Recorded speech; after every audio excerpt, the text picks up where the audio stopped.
ธงชาติและเพลงชาติไทยเป็นสัญลักษณ์ของความเป็นไทยเราจงร่วมใจยืนตรงเคารพธงชาติด้วยความภาคภูมิใจในเอกราช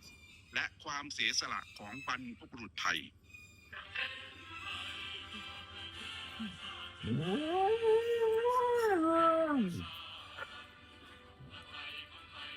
ร้องแล้วไอ้บูนอย่ายุ่ง